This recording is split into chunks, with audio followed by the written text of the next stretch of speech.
Hello साथियों, आप सभी को गिरीश पोखरियाल का सादर प्रणाम। मैं गिरीश पोखरियाल जनपद उत्तरकाशी के ग्राम भैंत मधुबन से हूं और आज मैं दिन के ठीक 3 बजे से कर रहा हूं अपनी वीडियो की शुरुआत। और आज इस वीडियो में करता हूं आप सभी का हार्दिक स्वागत इन खूबसूरत नज़ारों से। और मैं आज जो है ऑन फुट ट्रैवलिंग बैजनाथ धाम की कर रहा हूं और यहां से बैजनाथ धाम लगभग 5 किलोमीटर होगा। मैं जिनखोला साइड में आया हूं तो यहाँ पर बैजनाथ नियर बाई है, तो मैंने सोचा क्यों ना बैजनाथ की दर्शन किए जाएं, जो राष्ट्रीय महत्व का एक धाम है, दिव्य धाम है। तो मैं आज सीधे आपको इस ऑन फुट ट्रैवलिंग में बैजनाथ धाम ले जाऊंगा। तो आइए आप भी मेरे साथ ऑन फुट ट्रैवलिंग करके जो राष्ट्रीय महत्व का जो धाम है, दिव्य और अलौकिक शक्ति वाला जो धाम है, बैजनाथ धाम जनपद बागेश्वर के गरुड़ तहसील में है। और ये बागेश्वर जनपद पड़ता है उत्तराखंड के बागेश्वर ज़िले में। तो आइए ले चलता हूँ आपको बैजनाथ धाम की ओर और सीधे मैं ऑन फुट ट्रैवलिंग कर रहा हूँ।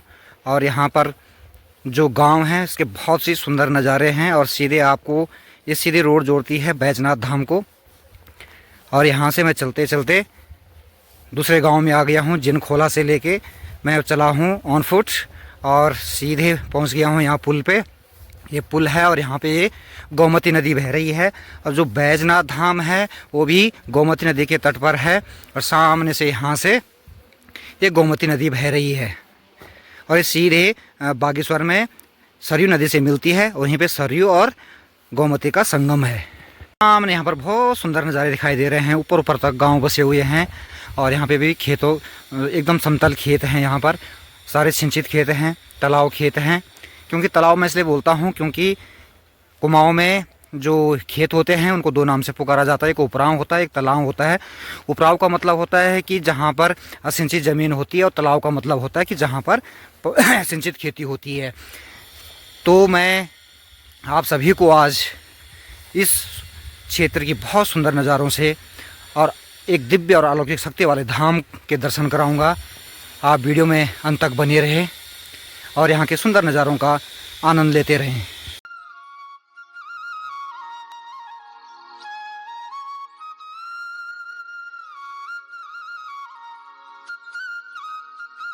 अगर यहाँ मौसम की बात की जाए तो आसमान में एकदम बादल छाए हुए हैं और ये बादल बिल्कुल टिब्बे टिब्बे में जैसे दिखाई दे रहे हैं। एक झुंड जैसा दिखाई दे रहा बादलों का और ऐसे लग रहे हैं मानो आकाश में भीड़ चूंग रहे हूँ। तो आसमान भी यहाँ पर आज साफ़ नहीं है, धूप हल्की सी है और ठंड काफ़ी हो रही है सुबह शाम। दिन में तो काफ़ी गर्म हो रहा है।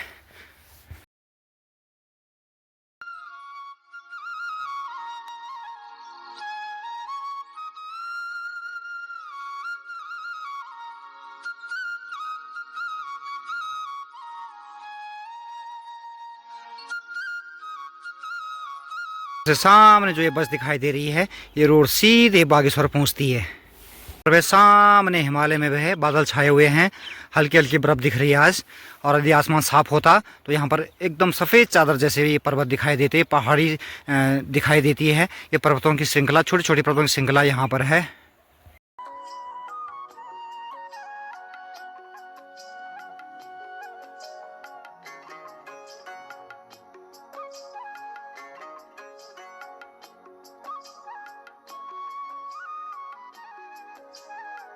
और लगभग मैं अभी नियर बाई गरुड़ पहुँच चुका हूँ। सामने गरुड़ का मार्केट दिख रहा है और मुझे जाना है उसे थोड़ा सा आगे और वहीं पे बैजनाथ है।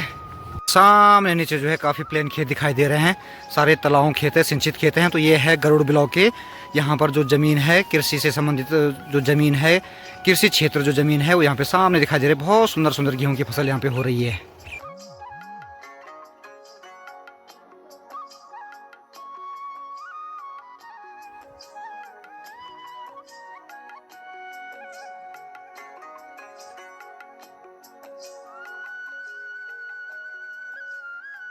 दोस्तों मैं पहुंच चुका हूं मोहन सिंह मेहता सामुदायिक स्वास्थ्य केंद्र बैजनाथ।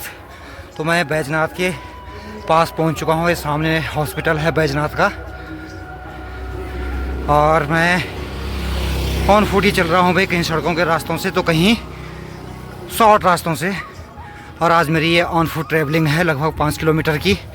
लगभग मैं 4 किलोमीटर तो तय कर चुका हूँ।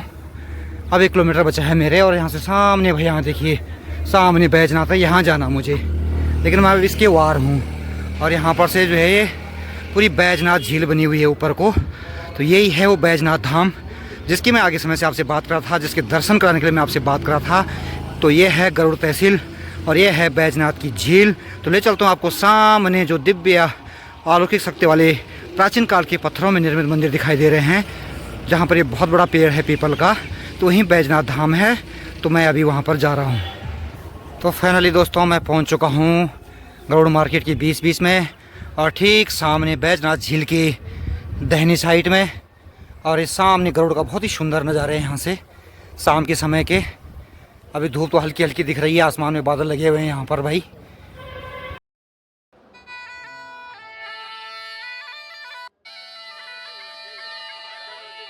फाइनली मैं वहाँ पहुँच गया हूँ और ट्रैवलिंग कर करके, जहाँ पर एक बैजनाथ मंदिर समूह बागेश्वर लिखा हुआ है, और यहीं से सीधा नीचे मंदिर को रास्ता जाता है। तो मैं वहाँ पे पहुँच गया हूँ भाई ट्रैवलिंग कर करके, और मैं अपने पूरे 4 किलोमीटर 4.5 किलोमीटर पूरा कर चुका हूँ। आज मैंने पैदल आने का मन बनाया है, तो चलता हूँ मैं बैजनाथ मंदिर जो समूह यहाँ पर, उसके दर्शन करने के लिए। यहाँ से नीचे जाने के लिए बहुत सुंदर रास्ता बना हुआ है, पत्थर इसमें लगे हुए हैं सारे, दोनों साइड में पाइप लगे हुए हैं, और सामने यहाँ पे गोमती का तट है। ये गोमती नदी बागनाथ के दाहिनी साइड से बहती हुई बागेश्वर पहुँच रही है। तो ये है बैजनाथ जो मंदिर समूह है, जो एक राष्ट्रीय महत्व का मंदिर है, जिसे राष्ट्रीय दर्जा दिया गया है। तो आज मैं उस बैजनाथ भगवान के दर्शन करने जा रहा हूँ, बैजनाथ धाम के दर्शन करने जा रहा हूँ। तो मैं निकल पड़ा हूँ सीधे मंदिर के लिए।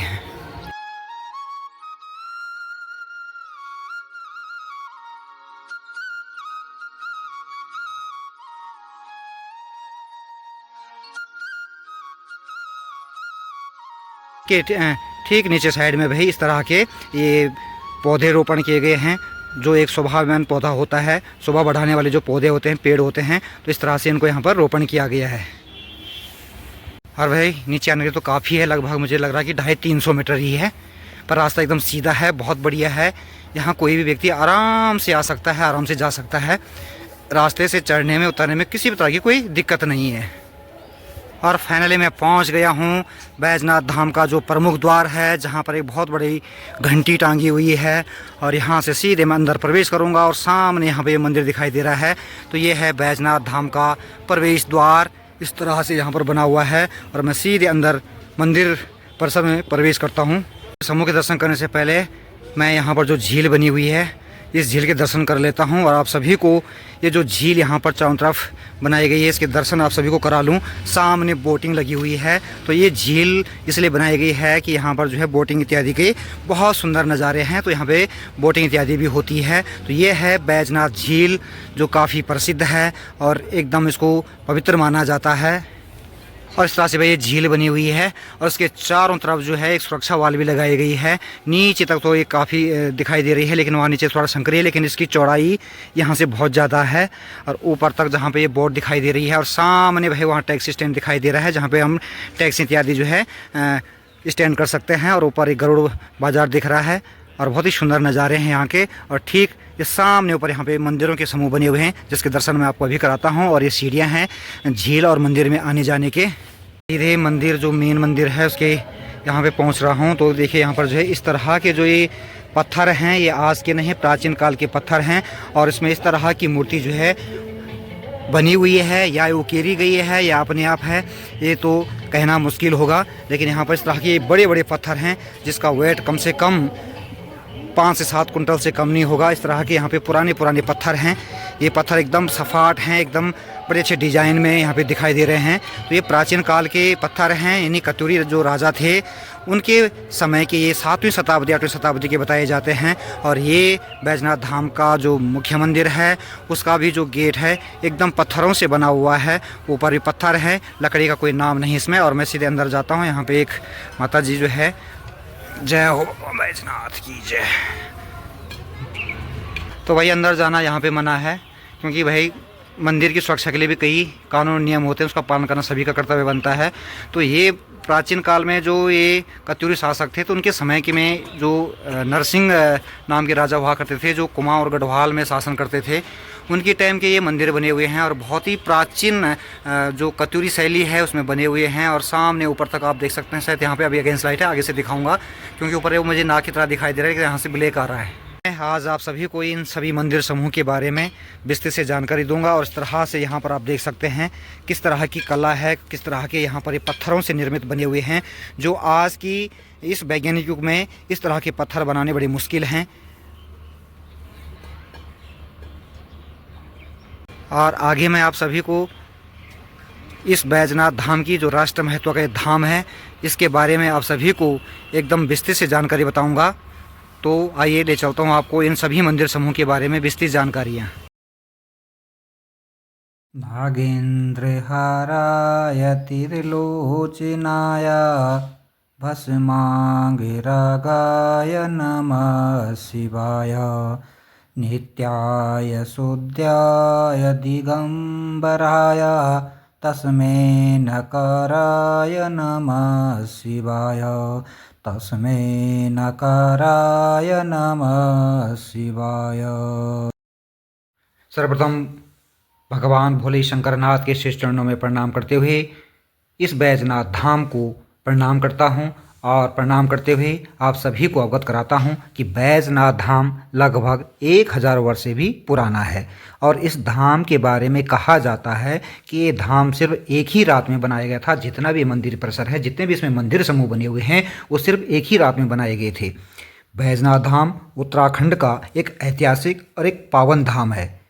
पर्यटकों के लिए यहाँ सबसे अधिक जो आकर्षण का केंद्र है, सबसे ज़्यादा जो अट्रैक्शन करने वाला है वो जो है 12वीं शताब्दी में निर्मित शिव, गणेश, पार्वती, चंडिका, कुबेर, सूर्यदेव के मंदिर हैं, जो प्राचीन काल के पत्थरों से सुंदर डिजाइन में बने हुए हैं। इन सभी को मैं आपको दर्शन करा रहा हूँ, तो आप अंत तक वीडियो में बने रहे और वीडियो को लाइक, सब्सक्राइब और कमेंट ज़रूर कीजिएगा।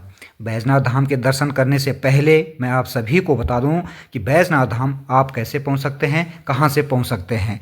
यदि मैं हवाई मार्ग की बात करूं तो यहां का जो निकटतम हवाई अड्डा है वो पंतनगर है। और पंतनगर से आप टैक्सी के माध्यम से मंदिर परिसर तक आराम से पहुंच सकते हैं। हवाई अड्डे से मंदिर तक की जो दूरी है लगभग 184 किलोमीटर है।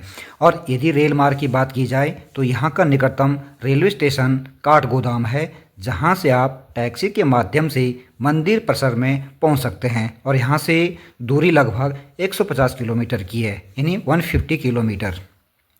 रोड ट्रांसपोर्ट की बात करें तो आप सभी को हल्द्वानी, नैनीताल, अल्मोड़ा, देहरादून से उत्तराखंड परिवहन निगम की बसें, निजी बसें, टैक्सी और टेम्पो ट्रेवल के माध्यम से आप बैजनाथ धाम आसानी से पहुंच सकते हैं। और बैजनाथ धाम में रुकने के लिए बहुत सारे रेस्टोरेंट और होम स्टे उपलब्ध है, जो गरुड़ में भी हैं और बागेश्वर में भी हैं।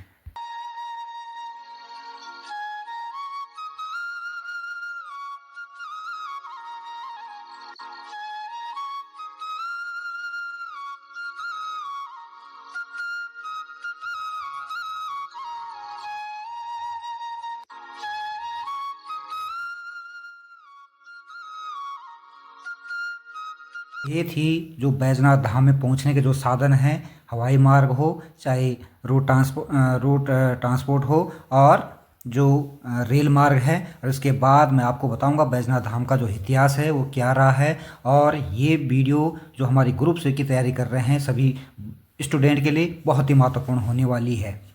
तो आइए चलते हैं बैजनाथ धाम का इतिहास क्या है इसके बारे में आप सभी को अवगत कराता हूँ। बैजनाथ को प्राचीन काल में कार्तिकेयपुर के नाम से जाना जाता था और तब ये कतूरी राजवंश के शासकों की राजधानी हुआ करती थी। तब कतूरी राजा गढ़वाल, कुमाऊं, डोटी क्षेत्र तक राज करते थे। कतूरी राजा नरसिंह देव ने अपनी राजधानी इसी बैजनाथ में बसाई थी। 7वीं शताब्दी से 13वीं शताब्दी तक बैजनाथ कतूरी राजवंश की राजधानी रही। तब इसे कार्तिकेयपुर कहा जाता था। नेपाली आक्रमणकारी कंचल देव ने 1191 में बैजनाथ पर आक्रमण कर कतूरी राजाओं को पराजित कर दिया था। इसके बाद 1565 में अल्मोड़ा के राजा बालो कल्याण चंद ने बैजनाथ पर कब्जा कर लिया और इसको अपने राज्य में मिला लिया। और 1814 में ईस्ट इंडिया कंपनी की आंग्ल नेपाल युद्ध में गोरखाओं को हरा दिया, जिसके बाद 1816 में सुजोली संधि के अनुसार ये अंग्रेज़ों के सानिध्य में आ गया, अंग्रेज़ों को ये प्राप्त हो गया। इसी के साथ 1901 में बैजनाथ 148 की आबादी वाला एक छोटा सा गांव था।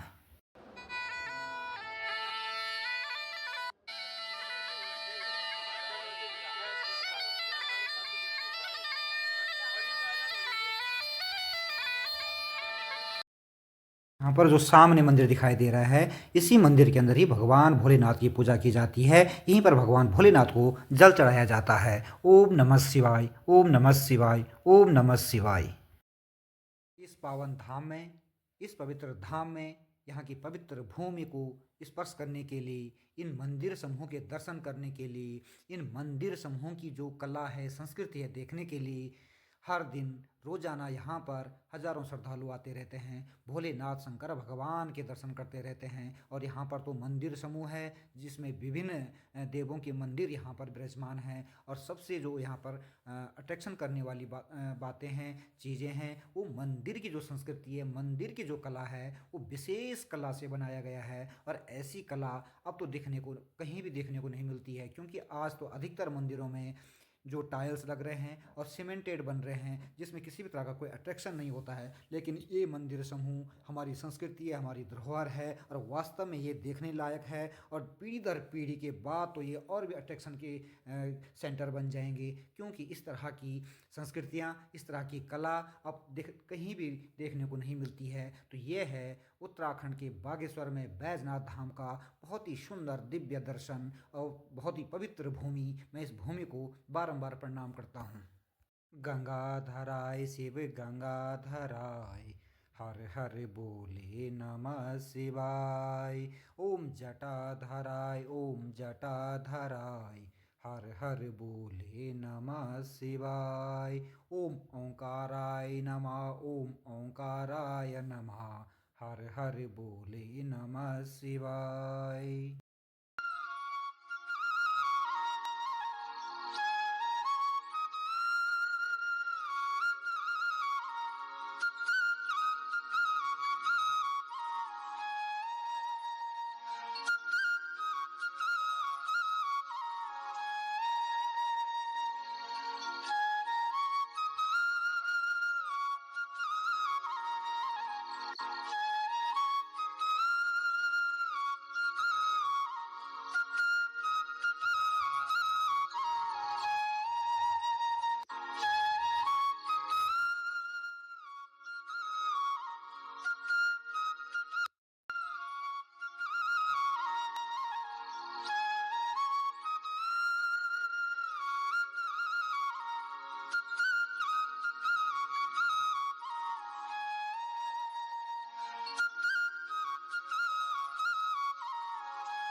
यहाँ पर इस तरह से भाई जो ये मंदिरों का समूह बना हुआ है, प्राचीन संस्कृति में बने हुए हैं, कत्यूरी संस्कृति में बने हुए हैं। और आज की डेट में इस तरह के मंदिर ना बनाए जा सकते हैं, ना इस तरह के पत्थर बनाए जा सकते हैं।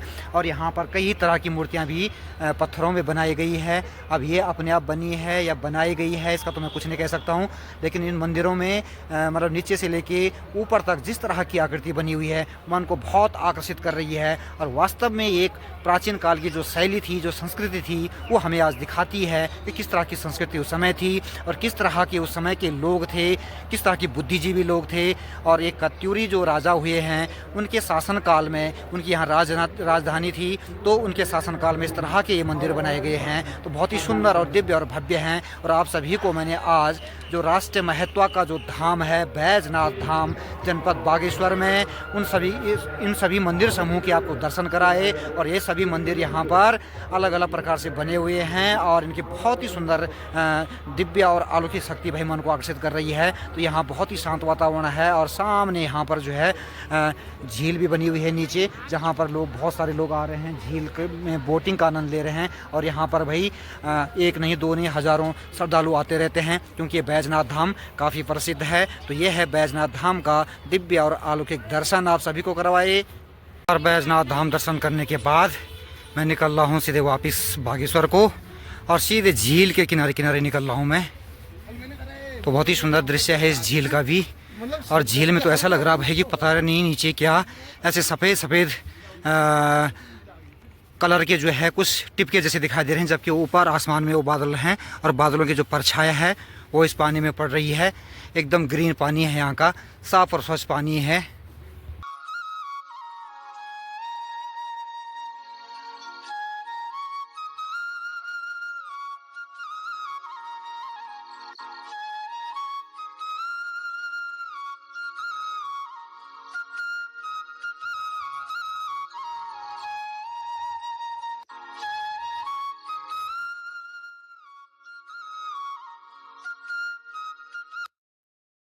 यहाँ पर ये बोट खड़ी है, अब ये चल नहीं रही है, तो यहाँ पर आकर के जो है हम बोट का भी आनंद ले सकते हैं इस पूरी झील में। तो काफ़ी अच्छा दिव्य और भव्य दृश्य है यहाँ का।